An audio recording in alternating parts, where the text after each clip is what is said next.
First thing that comes to mind, kapag naririnig ko ang salitang mahabagin o merciful ay ang pagkaawa at pagtulong sa mga nangangailangan. Sabi sa Bible, ang relihiyon na dalisay at walang dungis sa harap ng ating Diyos at Ama ay ito, pagtulong sa mga ulila at sa mga byuda sa kanilang kahirapan at pag-iingat sa sarili upang huwag mahawa sa kasamaan ng mundong ito. James 1:27. Ang Hebrew term sa mercy ay hesed, meaning steadfast love, loyal, at loving kindness. Ito yung love in action. Hindi ka lang basta naawa, kundi minahal mo yung tao enough para kumilos ka para tulungan siya.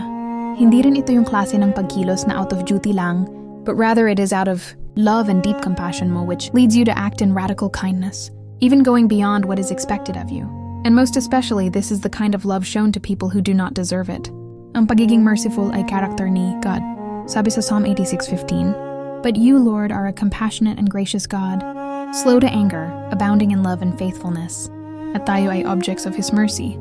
Tayo ang ginawaran ng Diyos ng kanyang awa. Tayo yung hindi deserving sa pag-ibig at kabutihan ng Diyos dahil tayo ay makasalanan, ngunit sa pamamagitan ni Kristo, tayo ay nakareceive ng blessings, pagpapatawad, kaligtasan sa kasalanan, pag-iingat at pagbabago ng Diyos sa atin. Hindi lang sa pagiging recipient natin sa mercy ni God nagtatapos ang kwento. Dahil binabago tayo ng Diyos upang maging kawangis ni Kristo, kaya ninanais din ng Diyos na tayo ay maging mahabagin. Minsan mas madaling maging mahabagin sa mga taong nangangailangan lang. Pero paano kung yung taong nangangailangan ay someone na gumawa sa iyo ng masama? Kaya mo pa rin bang maging mahabagin? Kung tutuusin ganito ang sitwasyon natin kay Lord, tayo ay undeserving ng mercy pero kinahabagan tayo ng Diyos. Mahirap sa totoo lang, kaya nga na-amaze ako sa story ni Elizabeth Elliot, isang Christian missionary sa Ecuador noong 1950s. Nagsiserve siya noon kasama ng kanyang asawang si Jim Elliot bilang missionary sa mga Quechua people. May naging burden sa heart ni Jim at ng 4 pang lalaking missionary na puntahan ang tribo ng mga Auca upang i-share si Lord. Ngunit pinatay ng mga Auca si Jim at ang 4 pang kasama niyang missionaries. Si Elizabeth, imbes na bumalik ng US at iwanan na ang mga pagmimisyon, ay piniling manatili sa Ecuador.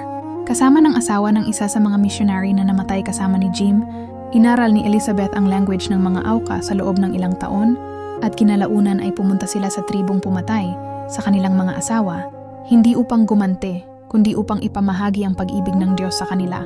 Kinalaunan, maraming mga miyembro ng tribo na yun ang tumanggap kay Kristo.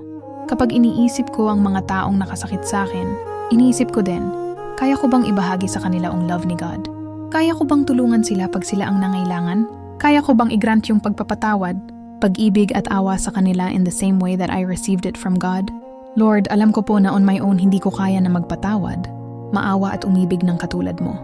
Pero alam ko po sa pamamagitan ng Holy Spirit, tuturuan niyo po akong maging kagaya niyo na mahabagin. Tulungan niyo po akong makita ang pag-ibig mo sa akin bilang basis din ng aking pag-ibig at habag sa iba.